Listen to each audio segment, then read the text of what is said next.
Former Secretary of State Mike Pompeo doubling down now on his criticism of teachers' unions. He tweeted yesterday, quote, "Our greatest long-term threat is not an external enemy. It is teachers' unions that push toxic wokeness on kids instead of teaching real American history, reading, and math."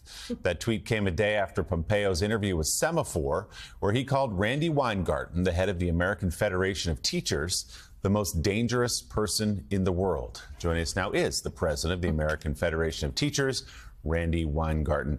Randi, I'll just start with your reaction to what, again, the former Secretary of State, former director of the CIA, who has met with and studied Vladimir Putin, Kim Jong-un, the list goes on, calling you the most dangerous person in America. Look, I guess he's running for president. I mean, he has all the extremist talking points down. But this is, in all seriousness, this is what really bothers me about what he did. The word filth. He called what educators do in schools all across America filthy. The people who every single day get up, they never get paid enough for what they do. They have been dealing with all the anxieties and the aftershocks and after effects of COVID for children, including the mental health crises. They've been teaching kids to read for years.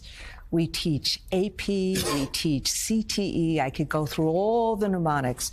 But what he's doing is making it harder for teachers all across America to teach kids, to bring parents and teachers together. That's what is pathetic about what he's doing. He knows better. He's a West Point boy. He knows better. But he's doing this to try to win a Republican primary, and he's hurting kids and the effort of teachers to bring the country back together. Yeah, I mean, it's shocking that you have somebody that graduated from West Point and the values that are taught there, the extraordinary values, and then he went on the Harvard Law. He knows exactly what he's doing, and the stupidity, the hyperbole, the catastrophization, it puts teachers on the front line, and they're already on the front line right now. We talk all the time about the fact that we're having trouble finding enough cops to stay on the job, to keep our cities safe. We're having trouble getting nurses to stay in the profession because of all the abuse they took from extremists over the 2 years of COVID, regardless of their own beliefs about masks or anything else.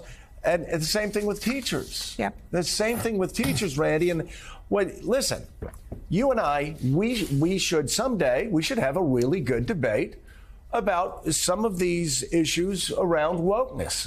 I do personally think we overreached, we went too far, but I'm seeing it on college campuses. I'm seeing it in classes.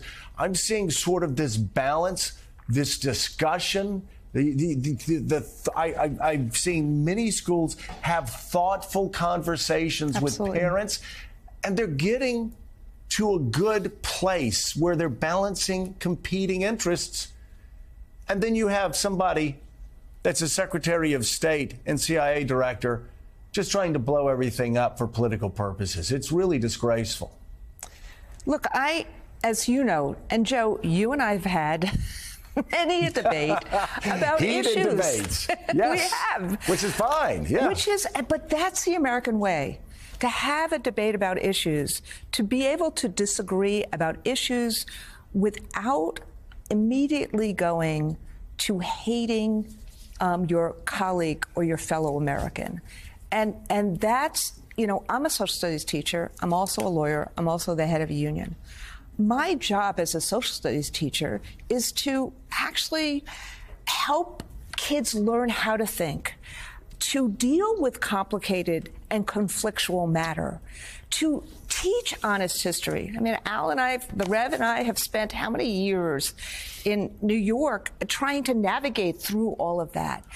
But that's what we should be arming children with, a sense of confidence and a sense of latitude an ability to actually not only dream their dreams, but achieve them. And what's happening with these woke debates is the teachers are really afraid of answering a child's question and calling teachers groomers, saying what DeSantis said was demagogic. So it's making it much harder for us to do our jobs, which is to engage kids and lift them up. I think also, and I want you to address this again, going back to Joe's point, even the debate about the wokeness or not, we can debate that. And you and I have worked together 30 years or more and on the woke side of it. But I think to really put people in danger, because I've been there and remained there from time to time right. now, to call you the most dangerous person is to put you in danger. I mean, we've had to live under threats with that. And Joe's point of making teachers look like they are in a dangerous position or that they are the ones that are the target of some nuts that would say those are the people that need to be gotten to get out of the way of America. I think that because we're not talking about some right-wing nut on a podcast. We're talking about the former Secretary of State, former CIA director saying they're dangerous. And what that triggers in the climate that we're in. Talk about this, because that was my concern for you as Randy when I heard it. Beyond everything else, we have people out there that will take that to heart and feel that they're doing America a righteous move to try and deal with teachers and you in a way that is unsafe. Well, look, you and I both know the history of incitement and what happens when you start with words that get increasingly demagogic. Right. And what that then does. I mean, we already have a gun problem in the United States. Do we need to have a mass shooting every night, every day, in order to understand that we have a gun problem? We already have mental health crises in the United States. We already have the aftershocks of COVID. So this is intended incitement. We know that. But yes, and, did Sharon and I get, lots of calls yesterday about, are you okay? Are you okay? But, what I believe in terms of myself, I want to separate myself. What I do is I lean into the work that we do. I lean into the practice of my religion when we see these kind of things happen. I lean into the joy if we can. I lean into the light like you do, Rev. But what I'm concerned about is what it does every single day for teachers in classrooms and for parents and for kids.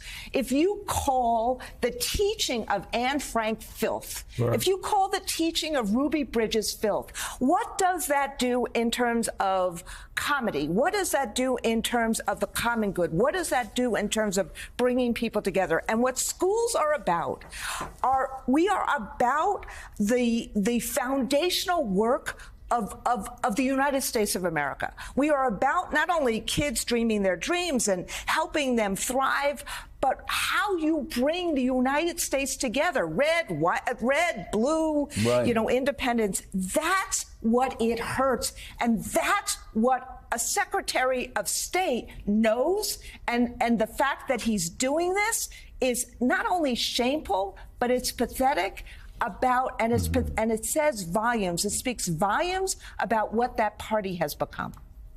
Well, it also, again, it's not just an attack on you. It's an attack on all teachers and educators. So Randy, let's just talk to the audience really quickly. I'm serious. You just took a question from Reverend Al. Reverend Al and I heated political opponents in the past, so much so that I put a resolution on the floor condemning him. And you know what happened after I did that? We started talking to each other. And we started trying to figure out our differences and where we stand apart. And in recent years, we've started talking about mistakes that we've made in the past. And we've talked about it privately. We've talked about it publicly. And, Reverend Al's one of my dearest friends. I want to, though, also talk about you and me I can't think of many issues through the years that we agreed on at times. But the one thing I found, and I'm just saying this to the audience because they need to understand why somebody like Secretary Pompeo's statements are so destructive. I have had strong disagreements with you. And every time we sat down and talked, I knew you were coming from a position of good faith. You have to represent a lot of people in your union. You can't turn that union on a dime. But there are times, like for instance, the last time was, we had a lot of talks about opening schools back up during COVID. And you kept telling me offline, working on it. I got to bring people along. I'm trying to get those schools. You came on the show and you said, let's open it up. On these woke issues, we've talked about that as well. People can brush that off. Parents, as you know, as we've talked about, are deeply concerned about that. We can figure out a way to talk about the sins of America's past. At the same time, we talk about the greatness of America's past.